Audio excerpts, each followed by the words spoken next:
Croyez-vous aux fantômes? Croyez-vous aux esprits? En attendant que leur existence soit prouvée de manière indubitable, on peut dire que l'on ne rencontre jamais de l'esprit sans matière. En revanche, le monde est peuplé d'objets qui nous montrent que l'on peut rencontrer de la matière sans esprit. De cette constatation, il n'y a qu'un pas pour affirmer avec les matérialistes que seule la matière existe. Si l'on considère que la matière est une substance inerte, on est obligé d'aller chercher à l'extérieur de la matière, dans une autre substance, le principe de la vie. Si, au contraire, on considère que la matière est par nature dynamique, si l'on considère comme Descartes que la vie ne s'explique que par de petits rouages matériels qui se trouvent dans notre corps, nous n'avons plus besoin d'aller chercher une autre substance, l'esprit. Nous n'avons plus besoin d'aller chercher à l'extérieur de la matière la raison de la vie et par extension la raison de la pensée et de l'esprit. Par définition, être matérialiste, c'est être athée. C'est ce que nous explique d'Holbach dans ce texte, où il commence par nous dire ce que je viens de vous dire, si la matière n'est pas considérée comme inerte, eh bien on n'a pas besoin d'aller chercher ailleurs son principe de vie. Dans la seconde idée de ce texte, il nous dira, dans ce cas, nul besoin d'imaginer un Dieu créateur, la matière est incréée. Et troisième idée, si elle est incréée, elle n'a pas eu de commencement et elle n'aura pas de fin. La pensée matérialiste est apparue pour la première fois au 5e siècle avant Jésus-Christ en Grèce, avec Démocrite. Démocrite a inventé en quelque sorte les atomes. C'est le premier qui a dit que la matière était faite d'atomes, puis repris par Épicure et par Lucrèce.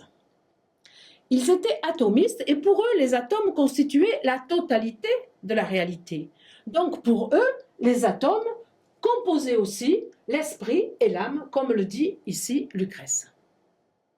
Les philosophes des Lumières vont reprendre cette thèse en nous disant qu'au fond, la pensée, l'âme, la vie ne sont que des propriétés de la matière, au même titre, par exemple, que l'électricité.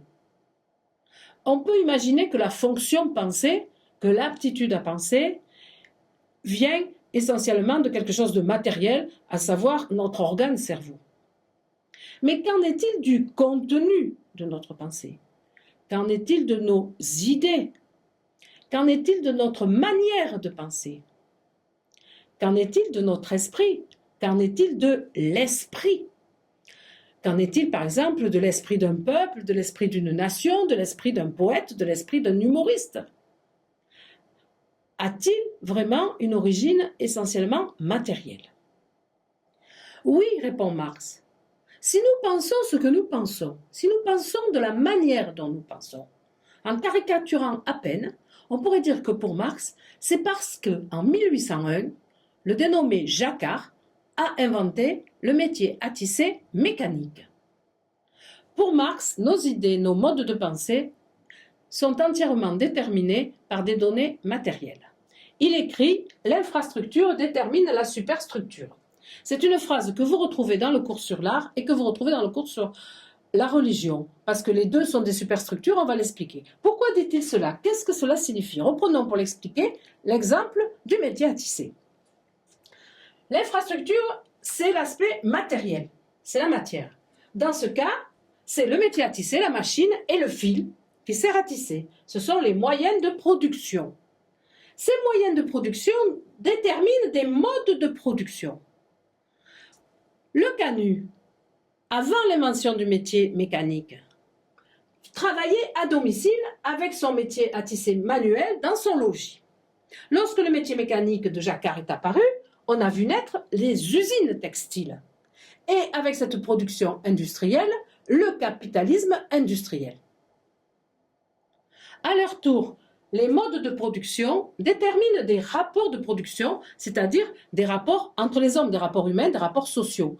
Ainsi, le système industriel capitaliste va voir naître deux classes sociales antagonistes, à savoir les capitalistes et les prolétaires, et des rapports de domination, de pouvoir et d'oppression entre ces deux classes. Cette infrastructure détermine donc, dit-il, la superstructure. La superstructure, c'est nos idées les plus hautes. Par exemple, la religion, nos choix politiques, l'art, les relations familiales ou la culture en général. Ainsi, Marx a dit qu'il y avait une culture bourgeoise et une culture prolétarienne. Et on pourrait dire que si vous préférez aujourd'hui le rap à l'opéra, en exagérant à peine, c'est parce que Jacquard, en 1801, a inventé le métier à tisser à cartes perforées. Toutes ces idées, vous les trouvez clairement résumées par Marx dans le texte en référence. Pourquoi parle-t-on à son propos de matérialisme historique et de matérialisme dialectique? Historique d'abord, parce que pour lui, la réalité, la société des hommes, l'humanité est en perpétuelle évolution. Pourquoi parle-t-on de matérialisme dialectique par ailleurs? De ce mot qui est utilisé pour vos plans de dissertation, thèse, antithèse, synthèse. Eh bien parce que cette évolution, son moteur, c'est la contradiction. C'est la contradiction qui fait avancer le monde, qui fait évoluer les espèces vivantes, qui fait évoluer l'histoire de l'humanité. Cette histoire, elle évolue non pas de façon régulière et linéaire, mais par des moments de révolution, par des moments de changement soudain et violent. Ainsi, par nature, par définition, le capitalisme a besoin pour exister d'un prolétariat. Or, ce prolétariat est sa contradiction même. Lorsque cette contradiction arrivera à son point extrême, on est dans le projet, dans la prospective marxiste, lorsqu'elle arrivera à son extrême, il va y avoir une révolte du prolétariat, il va y avoir révolution prolétarienne. Cette révolution va conduire à l'installation de la dictature du prolétariat. Le capitalisme, c'était la thèse, la dictature du prolétariat, qui en est l'absolu contraire, c'est l'antithèse. Et ce processus va finalement aboutir à quelque chose qui est la synthèse, à savoir cette société idéale projetée et espérée par les marxistes, qui est la société communiste. Donc, matérialisme dialectique, certes, matérialisme d'abord, puisque, si je reprends mon exemple, c'est quelque part parce qu'on a inventé des machines que finalement, par une progression dialectique, par saut, par étape brutale, on va aboutir à une transformation profonde de la société, des relations entre les hommes, des idées, des pensées.